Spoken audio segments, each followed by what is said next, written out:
Good morning. I'm Michelle, a member of the Board of Trustees for the Tahoma Unitarian Universalist Congregation. We welcome all who are joining us with a longing for community, the hope for peace, and the seeking of justice. We're a diverse congregation that encourages everyone who comes through our doors to find their own truth and belief. We invite all to join us in a search for meaning and community, guided by reason, respect for each other, and by love. The wonderful thing about this virtual platform is that we have the opportunity to welcome guests from outside of our traditional geographic area. So in past Sundays, we've had visitors from across the country and even across oceans. So a special welcome to our new friends and our returning friends. I invite you to follow us on Facebook. Links to the video version of this service will be posted there in the future, as well as other important communications. And then also please watch for the e-news in your email for other announcements and information for upcoming events. I'm going to share some of those announcements with you right now. Immediately following the worship service, you can join us for a virtual ice cream social. While we can't gather in person, we can gather in spirit. So you'll see the link in the chat to the Zoom meeting room where we can all see each other and the sweets that we each bring to the virtual table. At noon today, there'll be a drop-in chalice circle hosted by Doug Taylor. This month's theme is, what does it mean to be a community of renewal? You can also find that link in chat. On Wednesday of this week, the Social Justice Committee begins Race Matters discussion group thinking critically about racism and whiteness. The group will meet on the third Wednesday of each month through December, and you can find the link to that in chat as well. When you register, you'll receive materials to prepare for a meeting that will require about 2 to 3 hours to read. Holding on to positivity in these times, an adult religious exploration program led by Arian Babcock will be on Wednesday, September 16th, 2020, from 7 to 8:30 p.m. The link for that Zoom registration for the class is also in chat. As I said earlier, you can always find details for our gatherings in our weekly e-news that's posted to our website. That link will also be in chat for you as well. And finally, I'm happy to introduce Infinite Cups, a chapter of the Covenant of Unitarian Universalist Pagans here at TUUC. On August 20th, the TUUC Board of Trustees unanimously agreed to a set of covenants with the new chapter of the National Cups organization. And the members of our chapter's leadership are going to be sharing a little bit of their magic with us today for our water service as ritual leaders assisting with the service today. Let us gather today in worship. Thank you so much.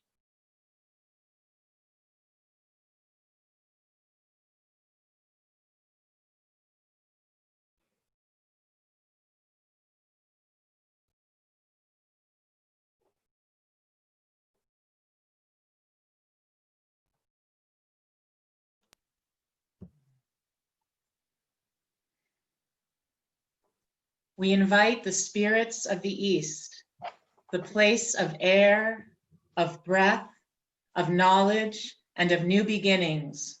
We rejoice in your blessings and welcome your presence into our circle to share this time and space.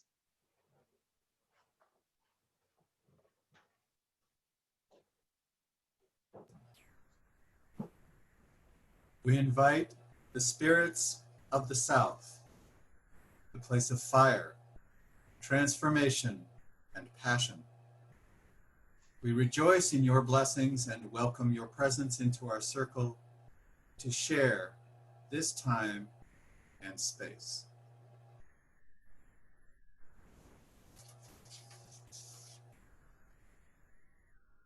We invite the spirits of the West, the place of water, cleansing, and connecting us in community. We rejoice in your blessings and welcome your presence into our circle to share this time and space.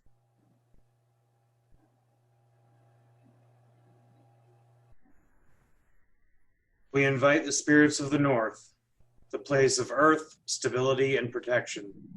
We rejoice in your blessings and welcome your presence into our circle to share this time and space.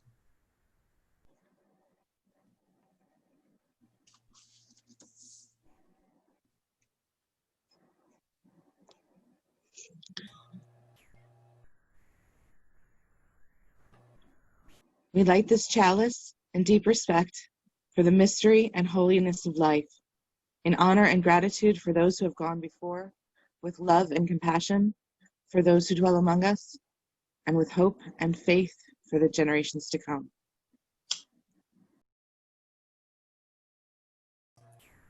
Now is the time we offer our monetary gifts to the work of this congregation. While we are apart, we are spending our share of the plate offerings. The money we give is an integral part in keeping our staff who work tirelessly to keep our community strong and keep our building running during these volatile and unprecedented times. Even though we're physically apart, our gifts are strong together. You can text or link or click the link in the chat to make a contribution. Please join me in the unison reading you can find next to the chat. We dedicate ourselves and our offering to the work of this congregation, weaving a tapestry of love we call community, both within and beyond these walls.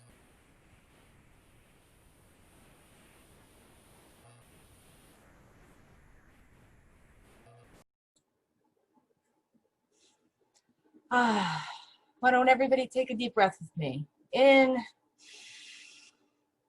out. I want to welcome you to our 2020 water service here at Tahoma Unitarian Universalist Congregation. I am ecstatic and appreciative and so blessed to get to lead this service with the Tahoma UU Cups group, Infinite Cups. As you will see as our water service progresses, they went out and they gathered the waters from many directions on behalf of our congregation. And they worked to ensure that everyone could stay safe and still join together spiritually in our water service today.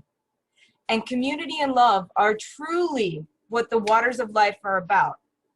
So I'm pumped to get to do this with them. I want to start, and I'm going to say this multiple times, I want to start by inviting your participation in the chat as much as you feel called to do so. So take a moment and think about our journey over the last few months in this challenging time. How has it been for you? What do you as a congregation or as a congregant bring to this moment, to our community, to yourself? You will be invited to symbolically pour by adding to our chat as many times as you need to express what you share with what you need to express what you want to share with our community. There's no need for it to only be joyful or happy moments or beautiful. We want, as your community, for you to bring your truth to this moment. That's really important. Bring your truth. So I say again, as if we were in the building, I would ask you to pour water and share what that water means, no matter what direction it's come from. Please, please, please, please, we really want you to do this. We want you to be involved and we want to share community with you. So let us begin with our waters gathered from the east.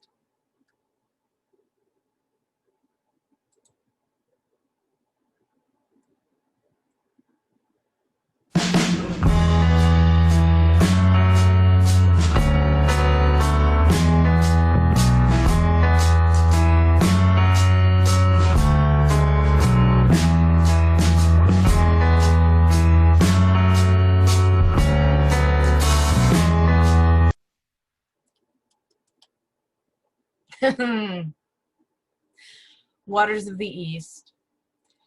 For this, I tell you the story of Flitter. Flitter is a young hummingbird. He is beautiful, he is green, and he is red, and so proud of his speed and how he can turn in the air like a little tiny fighter plane. He knows he is admired. And with a 49-mile-an-hour diving speed, I think we can all agree with him that he is one of nature's miracles. And each year, as the year rolls forward towards spring, he feels the call to fly north because temperatures in Central and South America become too warm for him. So he pulls forward toward the north. Flitter is the spot of the fresh new hope and a signal to those in the north that spring has arrived. He is the newness of things, the symbol of change, and of daring and hope with that awesome diving and flittering about that he does. Flitter is all these things in how he migrates as the seasons turn. His 107-degree body temperature requires the cool,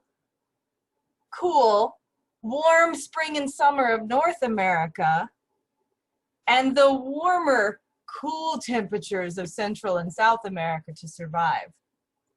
This beautiful cycle of migration to stay alive and to have babies is the signal to us in the spring as Flitter and those like him arrive that we too are part of this cycle, even when we pretend we are not.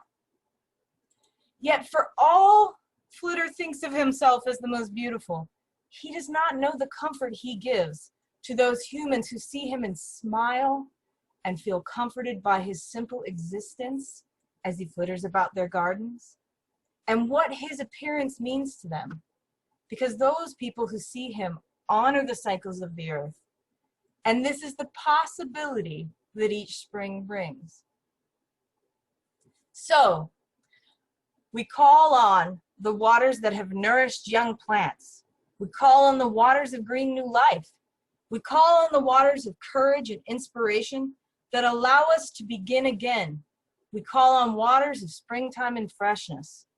Bring forward your waters of the East and share with us, like you might if we met in person, your memories of the East, be they a place, a feeling, or otherwise, as Thomas adds the waters of the East.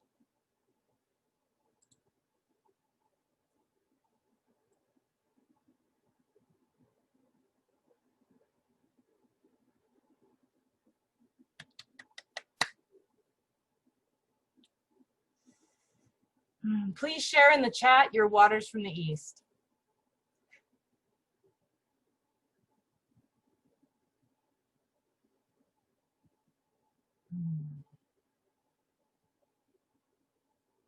And now we have the waters from the South.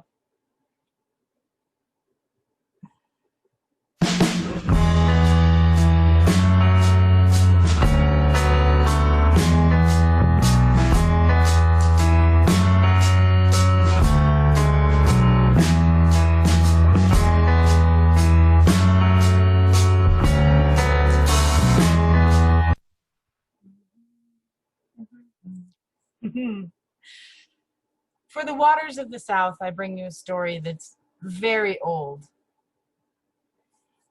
In an ancient city, there grows a blossom tree with a great, deep, and old spirit.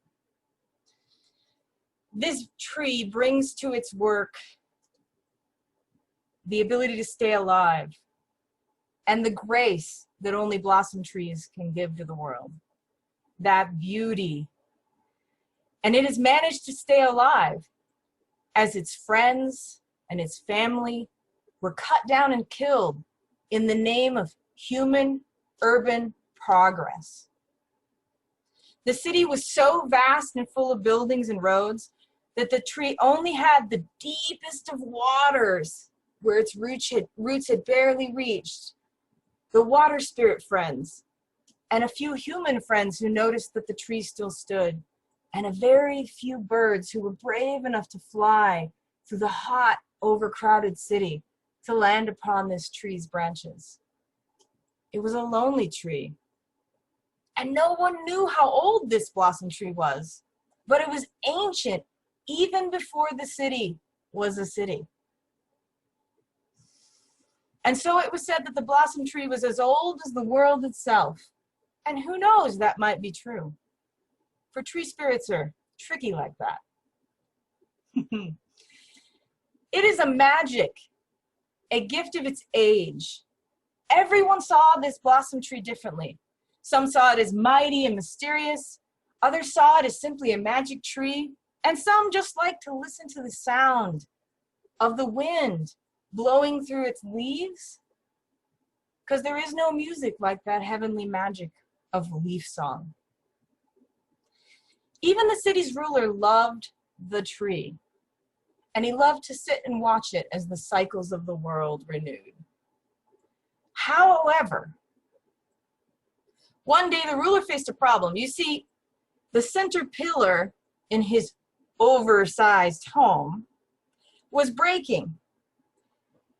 And his massive home was built when mighty trees were common. So the massive center pillar was so tall, and it had stood for so many generations of his family as the city sprawled. And he was worried, though, my roof can't cave in, then I would be without a home. And the ruler sent forward his workers to search and to find him a new pillar and to replace this one that was breaking. And they went far and wide, far, far past even the city. But sadly, all they found were small trees, or where trees had been cut down. You see, the humans in their fast quest to expand the city had cut down and taken all the big and old trees, leaving only the small trees scattered and alone and barely hanging on to life. So this led to the eventual decision that they had to recommend to the ruler that the blossom tree must be claimed for the ruler, as it was the only tree old enough and large enough to do the job. And the ruler was fleetingly sad about the loss of this tree, but he felt that his need was greater and that it's just a tree. So he sent out messages and gathered workers, and it took 7 days. 7 days to gather these people who were going to cut down this piece of magic history. And they headed out through the city streets as they wound toward the tree. But on their way, they were stopped. Very, very Gandalf style. You shall not pass here. By the sage of the mountains. A sage is a really wise person. Very wise person. Who lives in connection fully with the earth. And the ruler had known the sage from his youth, when he had been tested by the sage. So he stopped and attempted to render respect. But the sage had never left his mountains, and it was many days' travel. So the ruler was confused to see him in his city. And what he didn't know is that those same bird spirits that braved the city to visit the tree, and those same deep water spirits that reached toward the roots in the way that the tree's roots reached to them, had carried the message of what was going to happen to the blossom tree. And the sage, being someone who lives in responsibility with nature, responded and came to save the blossom tree. So in the street, right in front of the blossom tree, the sage began to question the ruler, as the most wise and educated often do. He demanded to know what gave the ruler the right to take the last of the trees from the people of the city. The ruler didn't know what to say because he was the boss, so he thought the response was obvious. And bah, said the sage, you're selfish, and those in your city are selfish. You only see what you face in the right now. You never see the tomorrow. You never see the stain that the human mess is leaving. You fail to see the cycles that you hurt. Look at your city. See the pollution. See that there is only clean water very deep. Find your lack of understanding. Educate your people on how to live in nature. For now, they only seem to take and own things. And the sage gathered about him all the love that he had for nature and the love he had for his fellow mankind and the wisdom that his voice could bring. And he yelled into the face of the ruler, see it, casting his hands forward. And as though struck by that wisdom, the ruler truly saw. He looked about him and he saw, and it hurt him, and he flinched away from what he saw. The sage, upon seeing the ruler's spirit shift, knew that his journey was worth it, and began to speak of how those, even in cities, should find ways to bring forward trees and plants and animals, and that the care of the earth is a gift and not ownership, that to be full and to be healthy, we must have trees. Thus, the blossom tree became a symbol of change in the city. It gave hope that trees planted would be given the chance to grow old and to teach the young how to be in fullness with the earth. So we call forward the waters of the south, waters of summer, waters of fullness. We call on the waters of the heat of the day, the precious and often spare waters of summer and brown landscapes. It is even more precious in cities. We call on the waters that calm the parched mouth, that revive the burned spirits, so that somehow we can get up and keep going, to save the last tree, to be the voice for the earth. So bring forward the waters of the south, sharing your memories. I see it's happening already, I see the chat, but your memories, your feelings, and anything else you are called to share about the south, as Thomas prepares to add the waters of the south for us.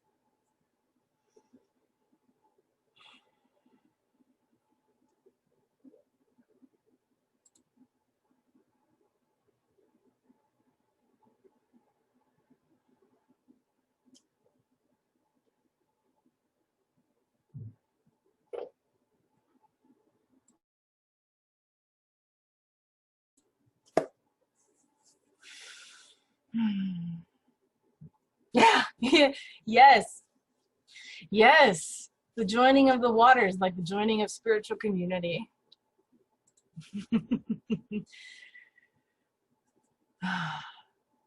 Let us bring forward the waters of the west.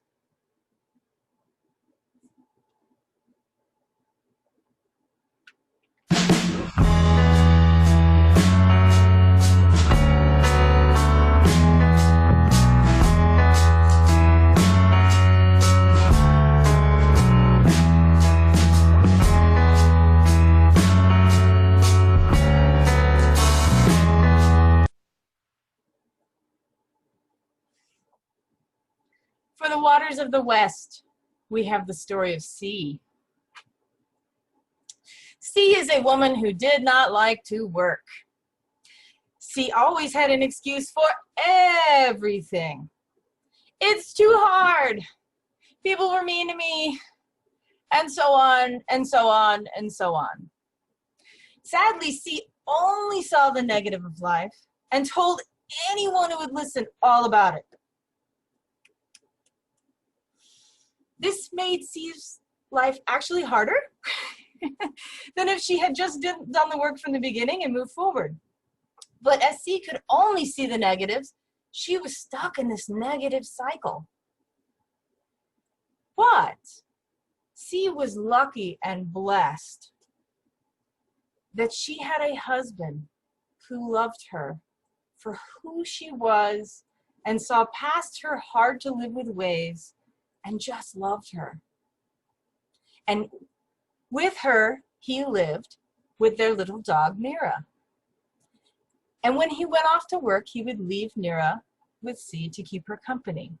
Didn't want her lonely because he would have heard about it, just saying. But sadly, one day, C's husband came home from work and was ill. And he was so ill, he had to lay in bed and he couldn't get up. And C didn't know what to do. Her thoughts were all bad. All she saw was the negative, and she just couldn't get past the bad. And she felt her heart, and she got scared, and she started to panic, and she sat down, and she began to cry. And Mira came over to comfort her, as small dogs often do. And her tears welled up, and they welled up, and they landed on Mira. and he started to speak. "Stop crying, lazy lady, for I can help you if you stop being lazy and are willing to work." She had a hard time with this. Her dog just spoke to her. Okay, let's be real. But he goes on to say, "Your husband needs the water from the healing spring up on the mountain. But it will be work for you to walk there and for you to clear it, so that you may bring the water home." This shocks C so much. She loved her husband. And the shock of that and having her dog speak to her, she felt she better listen to this speaking dog. And she journeyed up the mountain to the spring. "Take me, Nira," she said. "Take me to this place. I promise I will work." However, when she arrived, she was overwhelmed again with all the negative thoughts when she saw just how messed up the spring was, and she began to rage. "The rocks are too big. The weeds are too many. The reeds are too sharp. And I am just one woman alone. Why, little dog, have you wasted my time?" And it was in this moment of high rage she was reminded of her husband, who had worked so hard for her and who loved her, even when she was hard to love. And this made her cry again, and yet again, as her tears landed on little Nira. He spoke. "Stop crying, negative lady. Stop seeing only the negative. Stop finding excuses to avoid the work. You must do things one step forward. Simply do your best and be who you are. You let your thoughts fail you." She was astounded, because normally when she yelled at people, they either ignored her, walked away, or gave her what she screamed for. But Nira was a magic dog, and he didn't care if she yelled. He loved her anyway, much like her husband. This motivated C to work. And every time she had a negative thought, instead of dwelling on it, she spoke out loud something she was grateful for. This went on for hours as C cleared the spring of rocks, of weeds, of those really sharp reeds, and other blockages, speaking the whole times of things she was blessed with. "I have shoes. I have a home. And some of these were small things. I have a warm fire in the cold. And some of these were big things. I have a husband who loves me for who I am. I have a dog who loves me for who I am, even though it's weird he talks."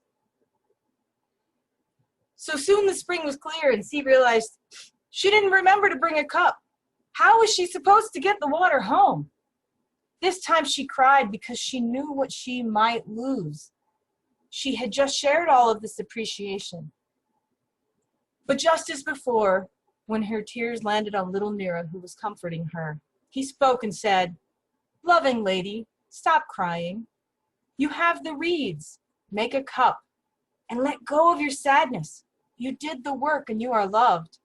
Much like the waters of the spring, your tears tell a story that gave me a voice. Let's not let it be wasted." C saw what Nira said was true and made a cup out of the reeds and the weeds.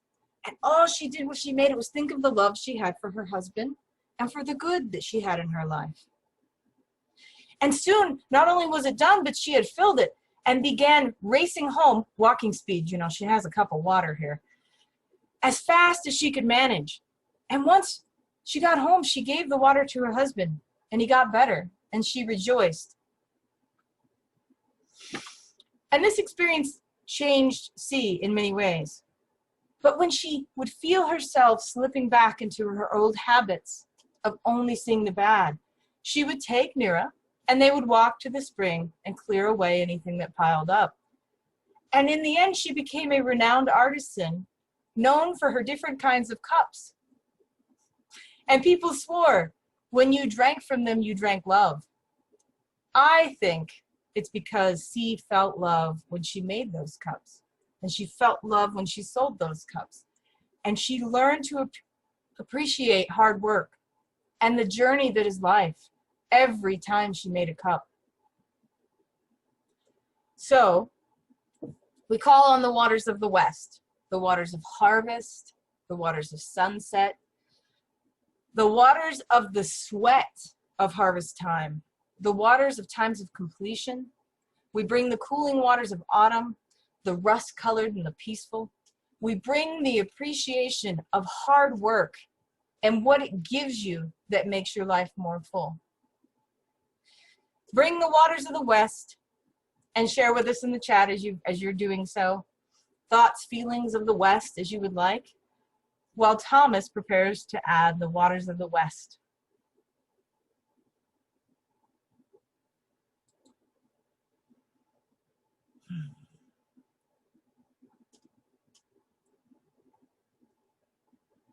Whoop, whoop.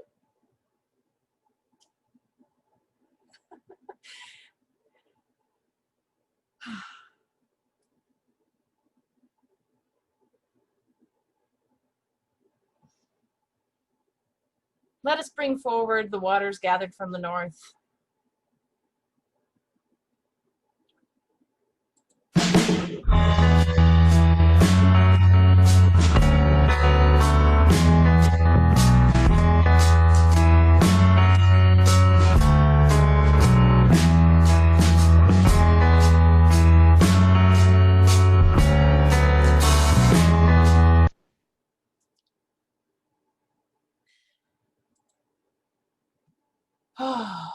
On a small rice farm, co-op, we have the story of a father and a son who view the work on their farm very differently, as is often the case. The father and his fellow farmers worked in cooperation with each other. That's what a co-op means. So that in times of planting and in times of harvest, everybody came together to help each other, so that the community could all keep their families fed, and that the community could try and be the best that it could be. They honored the spirits, they respected traditions, and tried very hard to be caretakers of the water that is needed to grow rice and the earth that is needed to grow rice. This father did the farming in the traditional way. They put on special shoes and they climbed down into looks like a puddle almost, but it's not quite, of knee-deep water. And they would bend over and they would hand plant the young rice plants one at a time in a row. And their hands were in connection with the water and where the mud met. And in this planting, they were fully connected into that cycle. And when they would reach the end of a row, the farmers would stand up and they would lift their faces to the sun. They would feel its warmth. They would feel the breezes as it went by, and they could feel the water in their feet. And they would say a prayer to the spirits of that place, and they would say a prayer to their ancestors, and they were thankful for the gift of their community and the ability to do their work. Now, the son thought they were foolish and wasting time. Why stop? If you just kept going, we could get more planted and maybe make more rice beds, and then we might have more to sell, and we would have extra rice. We need to change because we need to take care of us. Father, you're crazy. And the father would listen and would say, no, my son, we have enough to feed our family, to share with others in need, and what we do sell is enough to keep us healthy. We are in cycle. Again, the son would argue that his father was silly and just could not see and was too set in his ways. And after one very intense one-sided argument, the son had reached his limit of what he thought he could tolerate. So he said, I'm going to show him, I'm going to show my father just how hard work can change things. So the next day while planting, he did not stop and simply kept working the whole day long, only stopping when the sun went down. He did this for 3 days. Imagine you're bent and you just The whole time. Well, the morning of the fourth day, the son could not get out of bed. Though young, though strong, though temporarily able-bodied, his back was stuck, bent, and was hurting. Help me, Father, he cried. And his father came running, and he said, son, I see you and I know what happened. But at some point, you must be thankful and you must rest. This is your lesson. Because when we don't, eventually our bodies and our spirits will simply make you stop. They ignore what you ask of them. We only get one body to care for, like the earth and like our water. So you will need to rest, and I will make you warmed, dry rice packs for your back. And in 4 days, you will recover. The son was saddened and shamed to realize how much time he would lose in aiding the family planting. But shame you can't be stuck on. So instead, while he lay there, he thought about this. And his father continued, I hope you learned to take the tiny moments to care for you and to appreciate all you have. Moments like a single grain of rice at the end of a row. When you care for yourself and you appreciate what you've seen. Even now, I hope you know that you are blessed that you will recover. For that too is worth appreciating.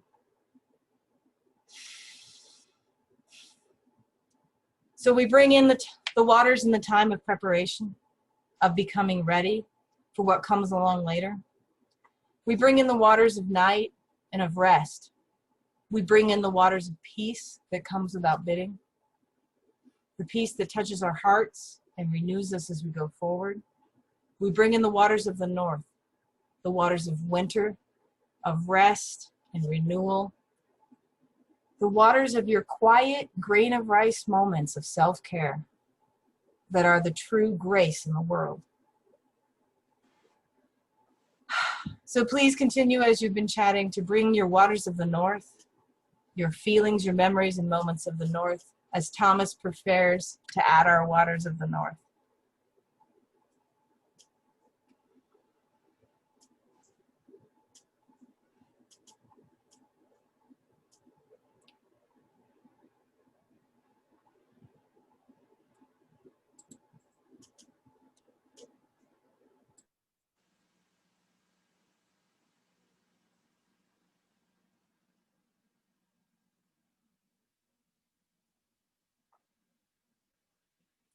There I am.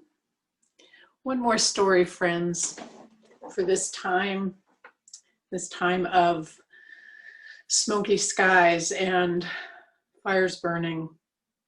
A story about back when the world was just new, just starting, and there were only animals down below and the gods up above, all those gods and goddesses looking down, watching what was happening. And one day there was a lightning strike when it was dry and things were crisp. And the lightning strike started a fire. The gods and the goddesses looked down and wondered what the animals might do with this fire. And they allowed it to grow. They allowed it to grow and to grow. And the animals were so frightened. They were so frightened. They went running off all together and found a small meadow where they could stay and watch as it happened. It was a very fearful time, very, very fearful time. They didn't know what to do.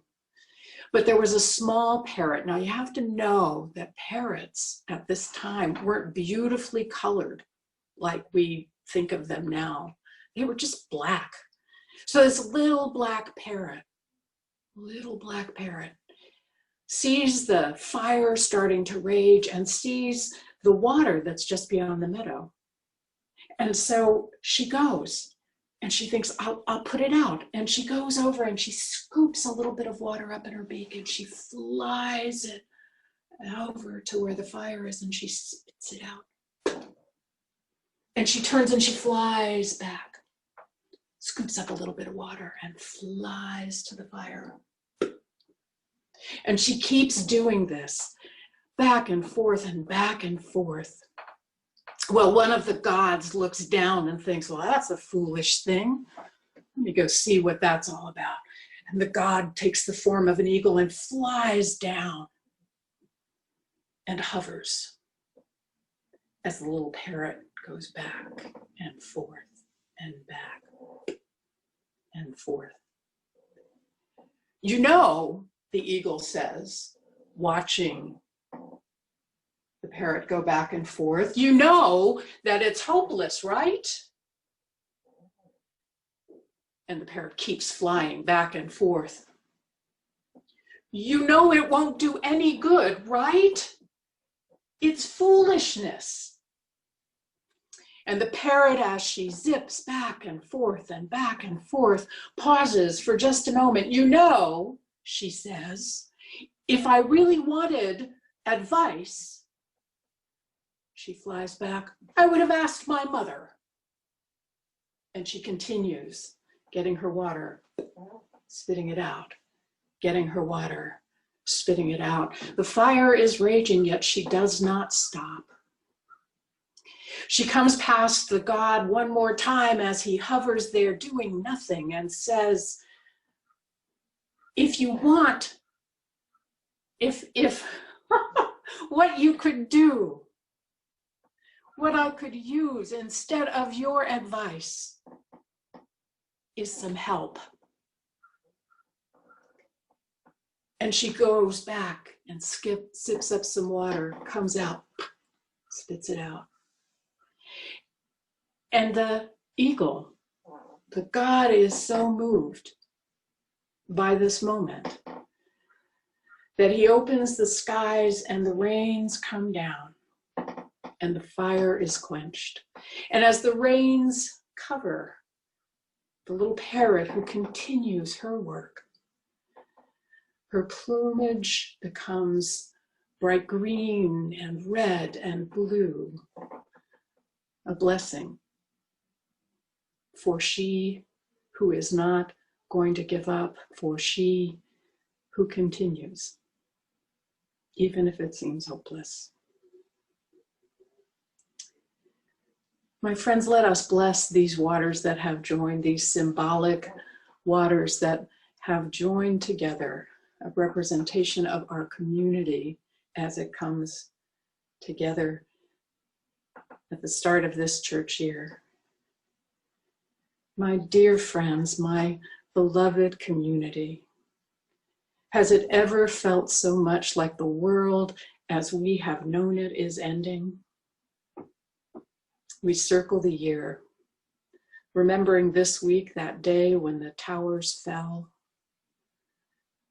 We circled the year, remembering the cheer of the fall, crisp air, children in school, rhythm and routine in place, all systems normal.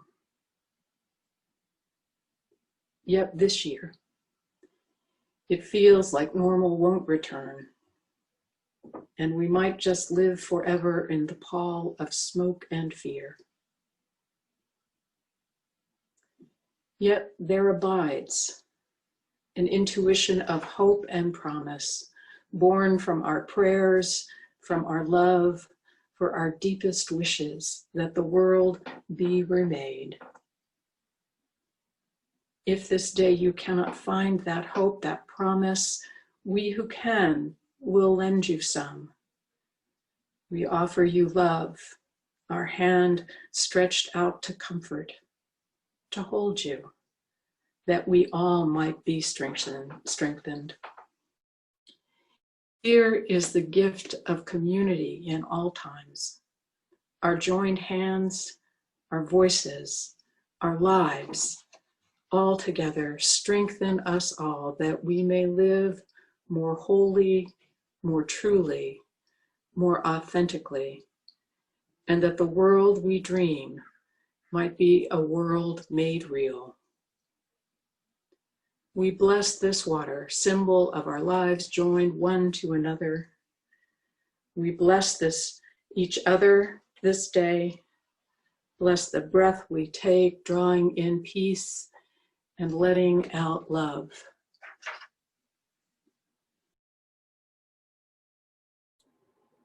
At this time, I invite you to set an intention as you go forward into your week. If any of the stories or the songs or just the sense of community or the amazing ritual craft of multicolored water turning clear speaks to you, we ask you to carry that into your week and use it in all the ways that you are blessed.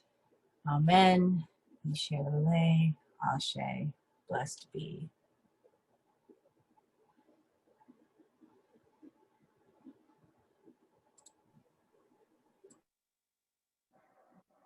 Please join us in our chalice extinguishing. The word should be in your order, on your screen even. We extinguish this flame, but not the light of truth, the warmth of community, or the fire of commitment. These we carry in our hearts until we are together again.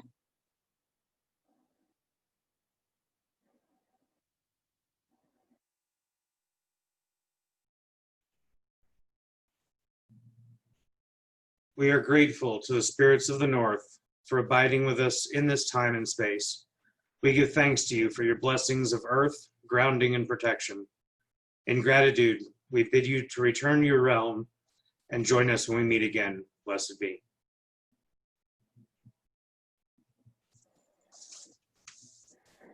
We are grateful to the spirits of the West for abiding with us in this time and space. We give thanks to you for your blessing of water, cleansing, and connecting us in community. In gratitude, we bid you return to your realm and join us when we meet again. Blessed be.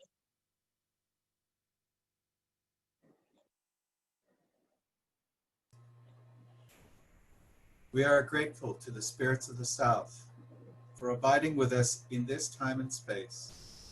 We give thanks to you for your blessings of fire, transformation, and passion.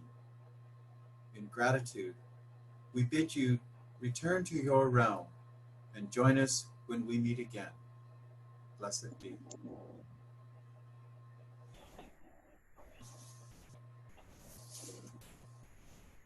We are grateful to the spirits of the East for abiding with us in this time and place. We give thanks for your blessings of air, for our breath, for knowledge, and for new beginnings. In gratitude, we bid you return to your realm and join us when we meet again. Blessed be. And please join us now for our closing blessing song. From you I receive, to you I give, together we share, and by this we live. From you I receive, to you I give, together we share, and by this we live.